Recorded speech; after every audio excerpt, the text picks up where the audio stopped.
बिस्मिल्लाहिर्रहमानिर्रहीम। गुमनाम हीरो के मुअज़्ज़ज़ नाज़रीन, अस्सलामु अलैकुम। आइए चलते हैं कहानी की तरफ। पुलिस को इसकी आमद का पता चल गया था। मैंने कहा इसकी तलाश फौरन ही शुरू हो गई थी। इसके तमाम पुराने अड्डों की निगरानी हो रही है, इसलिए वो कहीं दुबक कर बैठ गया है। इसकी ये खामोशी किसी तूफान का पेश खैमा साबित हो सकती है और ये तूफान अचानक ही उठेगा। यहाँ बैंकॉक वाली सूरत हाल तो नहीं है। जानकी ने कहा, वहाँ तो इनके दर्जनों हवारी मौजूद थे।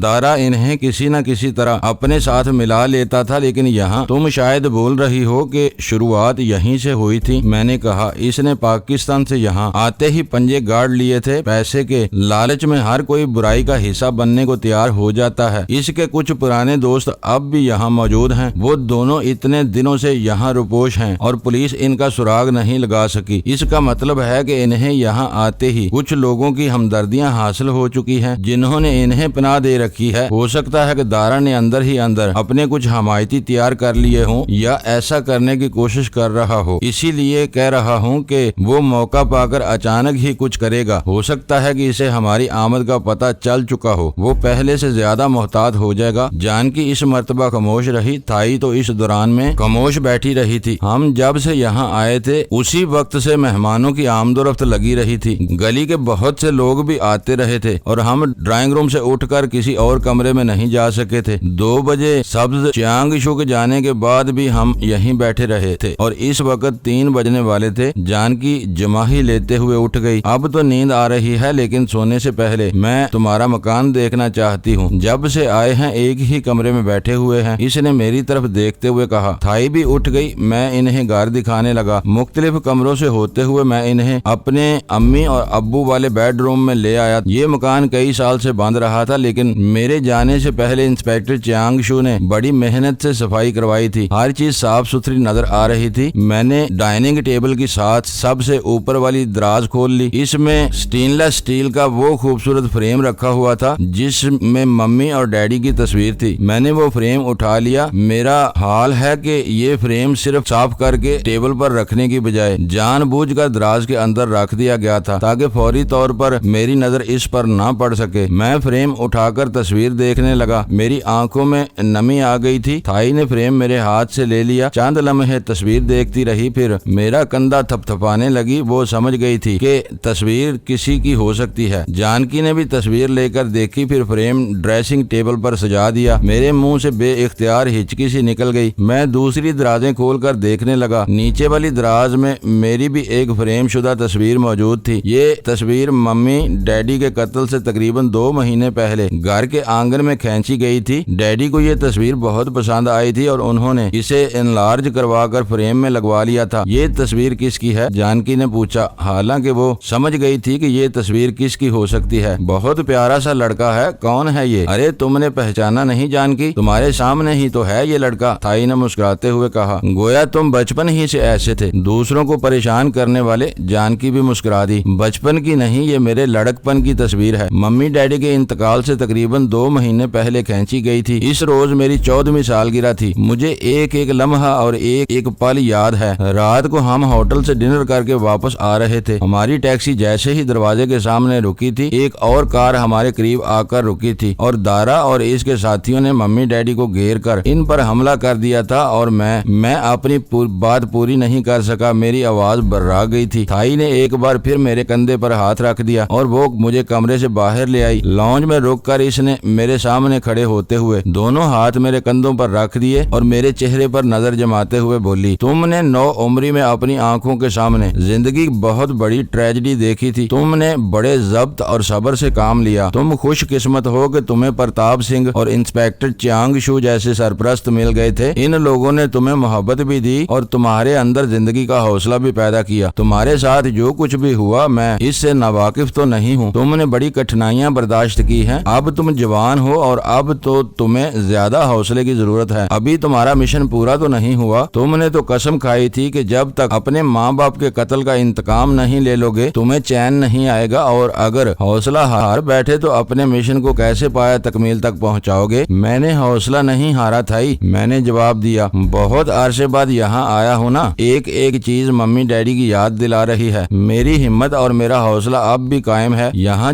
चाचा प्रताप सिंह और इंस्पेक्टर चियांग शू ने मुझे सहारा दिया और थाईलैंड में महाराज और तुम दोनों मेरा हौसला बढ़ाती रही। अगर मुझे तुम लोगों से हौसला ना मिलता तो मैं अरसा पहले जिंदगी की बाजी हार चुका होता। 3:30 बज रहे थे। थाई दीवार पर अवेजा घड़ी की तरफ देखते हुए बोली, मेरा ख्याल है अब सो जाना चाहिए, तुम्हें आराम की जरूरत है, बाकी बातें हम सुबह करेंगे। मैं मम्मी डैडी वाले बेडरूम में सोना चाहता था, लेकिन वो मुझे दूसरे कमरे में ले आई। यही मेरा बेडरूम था, मैं पहले भी यहीं सोया करता था। मुझे इस कमरे में छोड़कर वो दोनों सामने वाले कमरे में चली गईं, जो दरअसल गेस्ट रूम था और इसका एक दरवाजा बरामदे की तरफ भी खुलता था। मेरे कमरे का दरवाजा खुला हुआ था और जानकी और थाई ने भी अपने कमरे का दरवाजा खुला रहने दिया था। मुझे सामने वाले कमरे से इन दोनों की सरगोशियों में बातों की आवाजें सुनाई दे रही थी। थोड़ी देर बाद वो आवाजें बंद हो गईं। मेरा ख्याल है वो दोनों सो गई थी, लेकिन मैं देर तक जागता रहा और मम्मी डैडी के बारे में सोचता रहा। मुझे आज बड़ी शिद्दत से इनकी याद आ रही थी। इनके मुस्कुराते हुए चेहरे बार बार मेरी निगाहों के सामने घूम रहे थे। मैंने आंखें बंद कर ली। इस वक्त गुनूदगी सी तारी हो रही थी और फिर यूं लगा जैसे एक हौला कमरे में दाखिल हुआ हो। मुस्कुराता हुआ वो चेहरा ममता के नूर से रोशन हो रहा था। वो हेवला मेरे करीब आकर बिस्तर पर बैठ गया। इसने मेरा सर अपनी गोद में रख लिया। मैं अपने आप को बादलों में उड़ता हुआ महसूस करने लगा। मेरी नजरें इस ममता भरे मुस्कुराते हुए चेहरे पर मरकूज थीं। नक्श वाज़ेह नहीं थे, लेकिन वो मेरी माँ का चेहरा था। वो मेरे बालों में उंगलियां फेरते हुए मुस्कुराती हुई नजरों से मेरी तरफ देख रही थी। गुनूदगी गहरी होती गई और फिर नींद की गहराइयों में डूबता चला गया। आंखों में चमक पड़ने से मेरी आंख खुल गई। खिड़की से आने वाली धूप मेरे चेहरे पर पड़ रही थी। मैं चंद लम्हे यूं ही बेहिसो हरकत पड़ा रहा और फिर एक और बात महसूस करके मैं चौंक गया। मेरा सर तकिए की बजाय किसी की आगोश में था। मैंने हिलना चाहा तो एक नरम और गदाज हाथ ने हल्का सा दबाव डालकर मुझे हरकत करने से रोक दिया और बड़े हौले हौले मेरे बालों में उंगलियां चलने लगी। मैंने बड़ी आहिस्तगी से अपनी गर्दन को पूरी हरकत दी और इसके साथ ही मेरे पूरे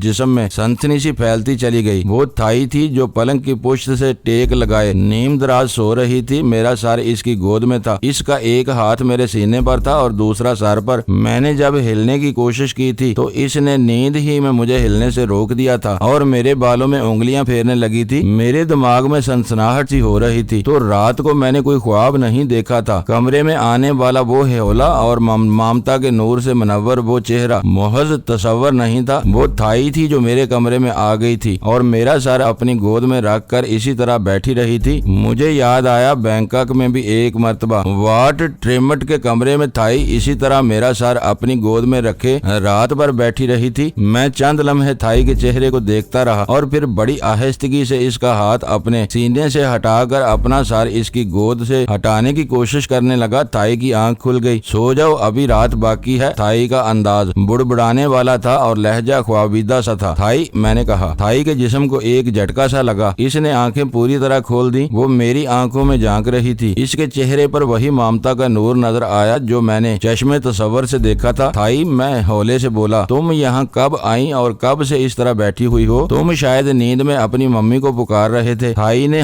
भी हौले से जवाब दिया, तुम्हारी आवाज सुनकर मैं यहाँ आ गई। तुम नींद में बेचैन हो रहे थे और बार बार मम्मी को पुकार रहे थे। मैंने तुम्हारा सर अपनी गोद में रख लिया और तुम पुरसकून होते चले गए और फिर मैंने यहाँ से उठना मुनासिब नहीं समझा। थाई, मैं इससे आगे कुछ नहीं कह सका। थाई ने झुककर मेरी पेशानी पर बोसा दिया और मैं उठकर थाई से लिपट गया। थाई ने मुझे अपनी बाहों में ले लिया। इसके सीने से लगकर मुझे बड़ा सुकून मिल रहा था, जैसे मुझे माँ की ममता भरी आगोश मिल गई हो। थाई मेरी पेशानी पर बोसे देते हुए मेरी पीठ सहला रही थी, मेरे बालों में उंगलियां फेर रही थी। मैं एक अजीब सुरूर की सी कैफियत में डूबता चला गया। मेरी आंखें एक बार फिर बंद होने लगी। मैं थाई की आगोश में फिर सो गया था और जब दोबारा आंख खुली तो मेरा सर थाई की गोद में नहीं तकिए पर था। अलबत्ता थाई पलंग पर पट्टी पर बैठी मेरे बालों में उंगलियां फेर रही थी। उठने का इरादा नहीं है क्या? वो मेरे चेहरे पर नजरें जमाते हुए बोली। आज तो मुझे वाकई उठने को दिल नहीं चाह रहा, मैंने मुस्कुराते हुए जवाब दिया। इतनी आसूदगी और इतना सुकून मैंने पहले कभी महसूस नहीं किया। लगता है आज तवील अरसे बाद ममता की आगोश में दुबक कर सोया हूँ। वाकई उठने को दिल नहीं चाहता। इंस्पेक्टर चियांग शू 2 मरतबा फोन पर तुम्हें पूछ चुका है और गली के कुछ लोग भी बार बार आ रहे हैं, थाई ने कहा। फिर तो उठना ही पड़ेगा, मैंने कहते हुए दीवार गिर घड़ी की तरफ देखा। अरे 2 बजने वाले हैं। मैं एक झटके से उठकर बैठ गया। बाथरूम से फारिग होकर निकला तो थाई थाई कमरे में नहीं थी। किचन की तरफ से बर्तनों की आवाजें सुनाई दे रही थी और इश्तहा अंगेज खुशबू मेरे नथनों से टकरा रही थी। एक यकायक मुझे भूख का एहसास होने लगा। गुज़श्ता रात भी हमने बराए नाम ही खाना खाया था। मुझे अचानक ही ये ख्याल भी आ गया था कि जानकी और थाई भी भूखी बैठी होंगी, क्योंकि मैं जानता था कि वो मेरे बगैर खाना नहीं खाती थी। लेकिन इस बात पर भी हैरत थी कि जानकी ने शोर क्यों नहीं मचाया था, इसकी आवाज सुनाई क्यों नहीं दे रही थी। इससे तो भूख बर्दाश्त नहीं होती थी और वो हंगामा खड़ा कर दिया करती थी। मैंने अपने कमरे से निकलकर सामने वाले कमरे में झांका। जानकी वहाँ नहीं थी। मेरा ख्याल था वो भी थाई के साथ किचन में होगी, लेकिन वो किचन में भी नहीं थी। जानकी कहाँ है? मैंने किचन के दरवाजे पर रुककर थाई से पूछा। सामने वाले मकान में कोई इंडियन फैमिली रहती है, कोई मिस रंजना पटेल है, वो यहाँ आई थी। जानकी इसके साथ चली गई है, थाई ने बताया। मिस रंजना पटेल? मैं सोचने वाले अंदाज में बोला। इस नाम की तो कोई औरत इस गली में नहीं रहती। सामने वाले मकान में तो एक पारसी फैमिली रहती है, नाम शायद मुझे याद नहीं आ रहा। तुम अपने बचपन की बात कर रहे हो? थाई ने कहा। तुम कई साल बाहर रहे हो, इस दौरान में यहाँ बहुत सी तब्दीलियाँ आ गई होंगी। मिस रंजना बता रही थी कि इन्होंने ये मकान तकरीबन 2 साल पहले खरीदा था। ओह, मेरे मुंह से बेइख्तियार निकला। हाँ, वाकई बहुत सी तब्दीलियाँ आ चुकी होंगी। लेकिन तुम ये पतीली में क्या पका रही हो? खुशबू तो बहुत मजे की आ रही है। मेरा ख्याल है घर में तो ऐसी कोई चीज नहीं थी। घर में बर्तन तो थे, थाई ने जवाब दिया। तुम्हें याद है कि इंस्पेक्टर चियांग शू रात को कुछ रकम दे गया था? जानकी सुबह ही मार्केट से कुछ चीजें ले आई थी। मैंने स्टोव के लिए कहा था, सब कुछ तैयार हो चुका है, सिर्फ तुम्हारा इंतजार था। मैं जानकी को बुलाता हूँ, तुम खाना निकालो, बड़े जोर की भूख लग रही है, मैंने कहा। बाहर आकर मैंने गली में इधर उधर देखा। मुझे सब कुछ बड़ा अजीब सा लग रहा था। मैं 2 कदम आगे बढ़ा ही था कि सामने वाले मकान का दरवाजा खुला और जानकी नमूदार हुई। इसके पीछे एक और उदेड़ उम्र औरत भी थी। इसने गुलाबी रंग की साड़ी पहन रखी थी, माथे पर बिंदिया भी नजर आ रही थी। मुझे अंदाजा लगाने में दुश्वारी पेश नहीं आई कि वही मिस रंजना पटेल थी। जानकी तेज तेज कदम उठाती हुई मेरी तरफ आ गई। तुम्हारी दोस्ती शुरू हो गई? मैंने कहा। मौका मिला है तो इससे फायदा उठाना चाहिए ना, जानकी ने मुस्कुराते हुए जवाब दिया। अब जल्दी से अंदर चलो, मुझे बड़े जोर की भूख लग रही है। क्यों,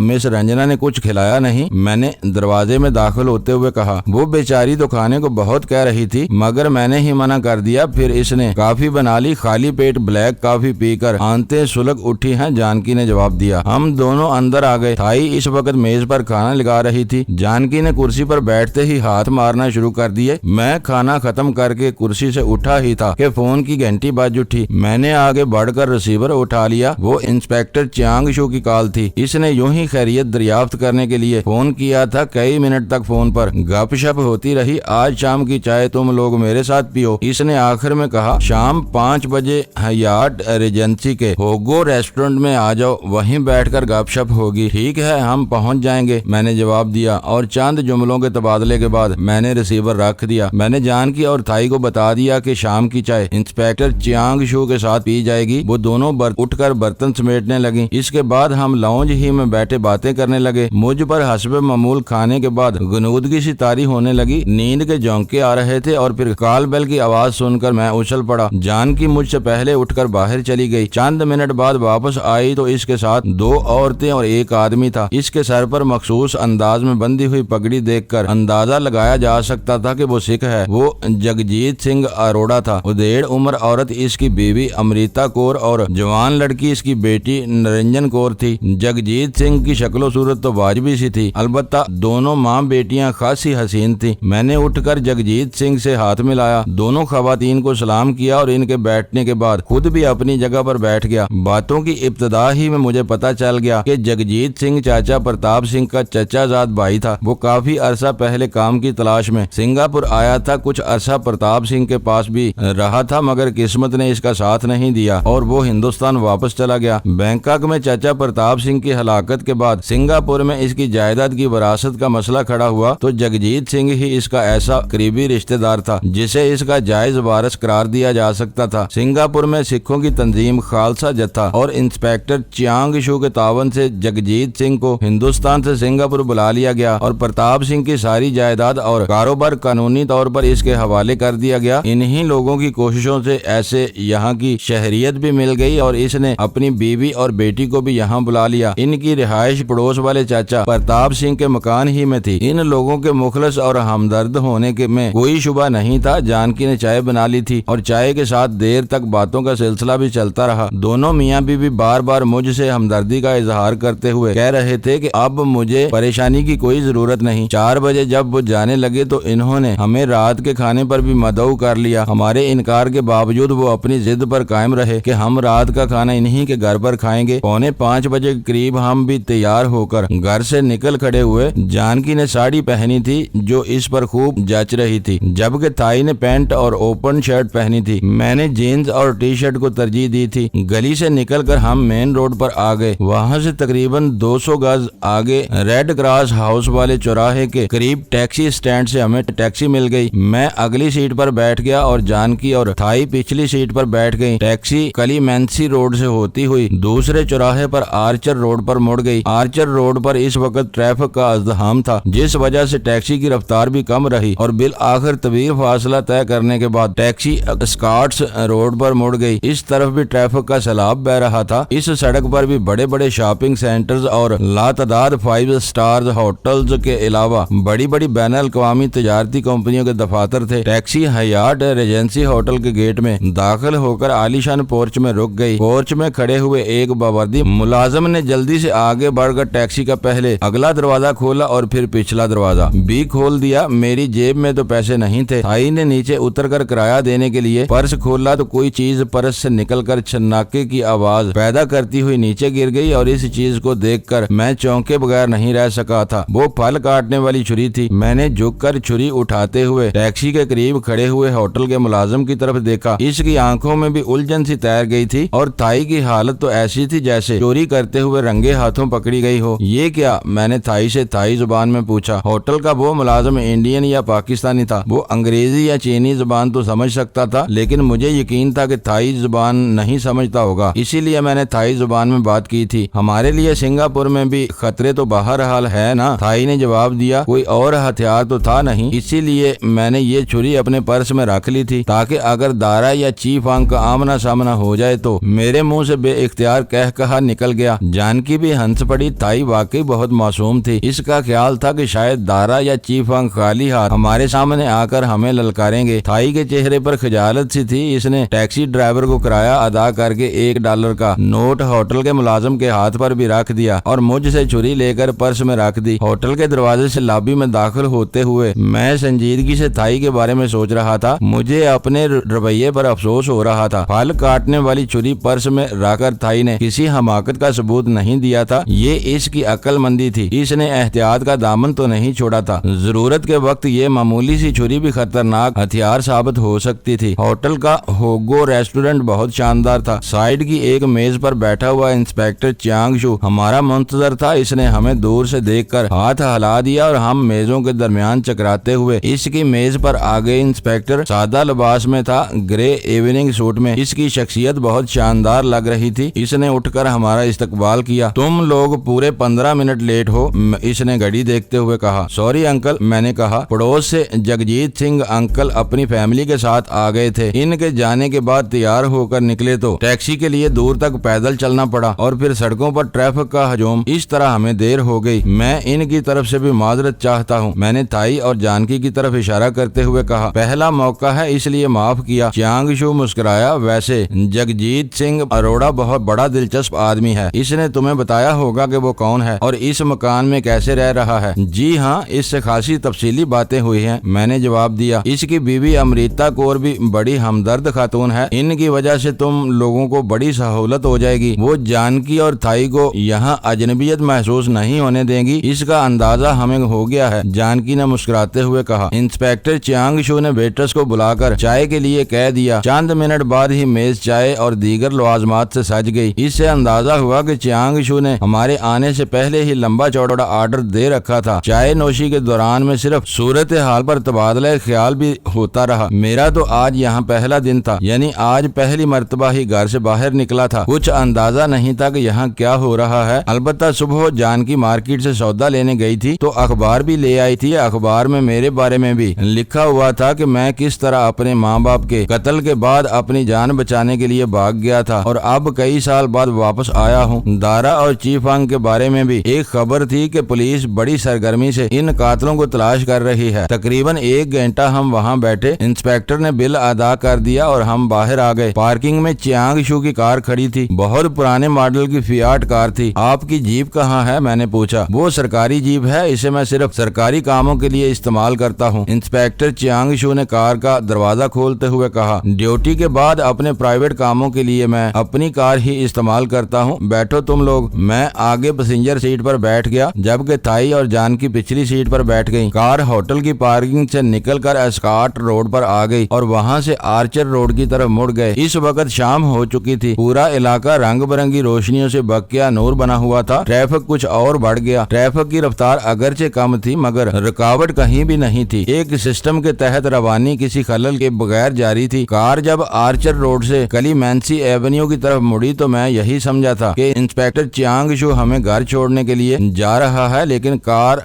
रेड क्रॉस बिल्डिंग वाले चौराहे से फोर्ट केंगनन रोड पर मुड़ने की बजाय सीधी निकल गई। तो मैंने गर्दन घुमाकर इंस्पेक्टर की तरफ देखा। इंस्पेक्टर कुछ कहने के बजाय सिर्फ मुस्कुरा कर रह गया था। मैंने पीछे मुड़कर देखा। थाई और जानकी बड़ी दिलचस्प नजरों से बाहर देख रही थी। मैं फिर सीधा होकर बैठ गया। कार रिवर वैली रोड पर मुड़ गई। आगे बहुत बड़ा चौराहा था, जहाँ से कार न्यू ब्रिज रोड की तरफ घूम गई। अब मैं समझ गया कि इंस्पेक्टर चियांग शू हमें चाइना टाउन की तरफ ले जा रहा था। कार रिवर वॉक गैलरिया और China town point shopping centre के सामने से होती हुई रिवर ब्रिज रोड पर दौड़ती रही। यहाँ वाकई बहुत सी तब्दीलियां आ चुकी थी। कई साल पहले जब मैं अब्बू के साथ दुकान पर आया करता था तो चाइना टाउन कुछ और हुआ करता था। तंग से बाजार, जहाँ चलने को रास्ता नहीं मिलता था, अंधेरी गलियां और एक दूसरे से बगलगीर होती हुई पुरानी इमारतें। मगर अब सब कुछ बदल चुका था। न अंधेरी गलियां थी और न पुरानी इमारतें। लगता था जैसे यहाँ एक नया शहर आबाद हो गया हो। खूबसूरत आलीशान कई मंजिला बिल्डिंगें, कुशादा सड़कें और रोशनियां, ऐसी के रात को भी दिन का गुमा गुजरता था। कार न्यू ब्रिज सेंटर के साथ स्मिथ स्ट्रीट पर मुड़ गई। इसके साथ ही चाइना टाउन कॉम्प्लेक्स बिल्डिंग थी। मुझे ये सब कुछ देखकर बहुत हैरत हो रही थी। इस जगह बहुत तंग सी गलियां और बाजार हुआ करते थे, मगर अब कई मंजिला शानदार शॉपिंग सेंटर्स थे जो रंग बिरंगी रोशनियों से जगमगा रहे थे और ग्राहकों की खूब भरमार थी। मुझे याद आया कि मेरे अब्बू की दुकान इसी इलाके ही में थी। सागवा स्ट्रीट पर वाक़या एक पुरानी सी इमारत में हुआ करती थी और जब कार सागवा स्ट्रीट पर घूमी तो मैं चौंके बगैर नहीं रह सका। मैं समझ गया कि इंस्पेक्टर चियांग शू ये इलाका दिखाने के लिए मुझे इस तरफ लाया था, मगर सागवा स्ट्रीट भी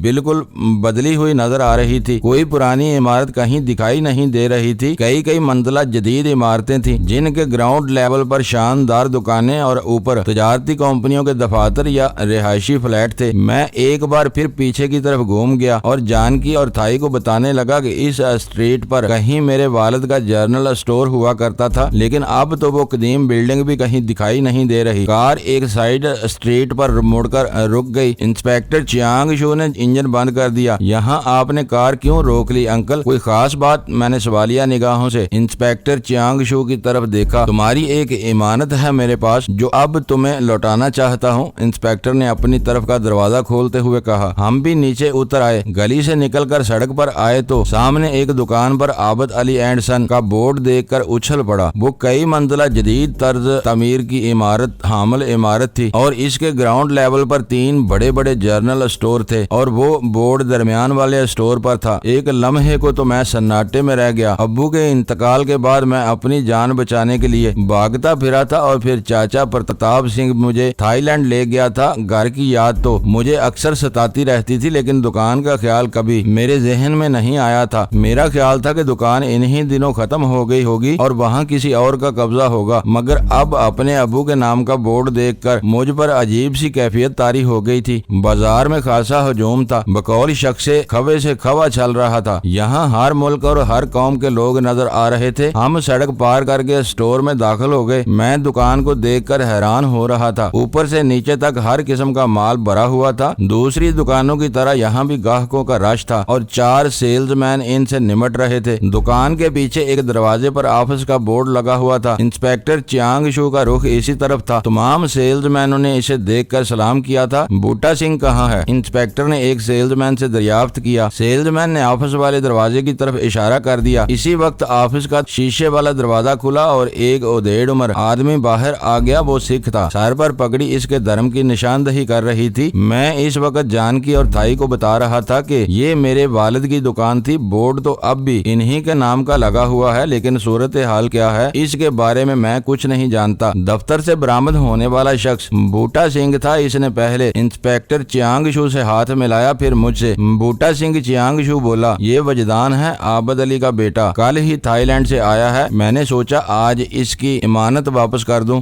बूटा सिंह चंद लम्हे मेरी तरफ देखता रहा, फिर खुश कीताई कहते हुए मुझे गले से लगा लिया। इसके अंदाज में बड़ी गर्मजोशी थी। आओ अंदर आओ जी, बाहर क्यों खलोते हो? इसने कहा। हम सब अंदर आ गए। दफ्तर अगरचे काफी कशादा था। इसमें एक तरफ लातादाद कार्टन नीचे ऊपर रखे हुए थे। ऑफिस टेबल ज्यादा बड़ी नहीं थी और चीजों के अलावा 2 टेलीफोन सेट भी रखे हुए थे। पिछली दीवार में भी एक दरवाजा था जिस पर स्टोर की तख्ती लगी हुई थी। साइड टेबल पर कंप्यूटर भी रखा हुआ था। मैं मेज के सामने एक कुर्सी पर बैठने लगा तो बूटा सिंह ने मेरा हाथ पकड़कर, ऐथे नहीं तुसी ओथे बैठो पुत्र जी। इसने मेज के पीछे अपनी कुर्सी की तरफ इशारा किया। तुसी खैर नाल वापस आ गए हो, ताड़ी जगह वो है। चाचा जी मैं यहीं ठीक हूँ, आप वहाँ बैठ जाइए। मैंने बड़ी आहिस्तगी से इससे अपना हाथ छुड़ाते हुए कहा और कुर्सी पर बैठ गया। बूटा सिंह ने चियांगशू की तरफ देखा और फिर अपनी कुर्सी पर जा बैठा। इसके साथ ही इसने घंटी बजाकर एक लड़के को बुला लिया और फिर कुछ ठंडा वगैरह लाने को कहा। चंद मिनट बाद ही लेमोनेड आ गया। ठंडे मशरूब की चुस्कियां लेते हुए बातों का सिलसिला भी जारी रहा और फिर ये इंकिशाफ मेरे लिए बहुत ही ज्यादा सनसनीखेज साबित हुआ कि मेरी अदम मौजूदगी में इंस्पेक्टर चियांगशू ने न सिर्फ मेरे मकान का ख्याल रखा था बल्कि मेरे वालिद का कारोबार भी संभाल लिया था। बूटा सिंह इसका बहुत पुराना जानने वाला था, जिसे इसने दुकान का मैनेजर बना दिया था। बूटा सिंह बहुत ज़हीन और कारोबारी ज़हनियत का मालिक था। इसने जदीद खतूत पर कारोबार को असर नौ मुनज़्ज़म किया। मेरे जाने के 1 साल बाद पुरानी बिल्डिंग गिरा कर ये नई बिल्डिंग तामीर की गई थी। ग्राउंड लेवल पर पहले 5 दुकानें हुआ करती थी, लेकिन अब सिर्फ 3 थी। बूटा सिंह ने 2 और दुकानों की जगह खरीद कर इस दुकान में शामिल कर ली थी। इस तरह ये दुकान दूसरी दुकानों से बहुत ज्यादा बड़ी थी और मुझे सबसे ज्यादा खुशी इस बात की हुई थी कि इंस्पेक्टर चियांगशू और बूटा सिंह ने मेरे बाप के नाम को यहाँ जिंदा रखा था। तुमने वापस आकर बहुत चंगा किया पुत्र, बूटा सिंह कह रहा था। ये सब कुछ तुम्हारी इमानत है।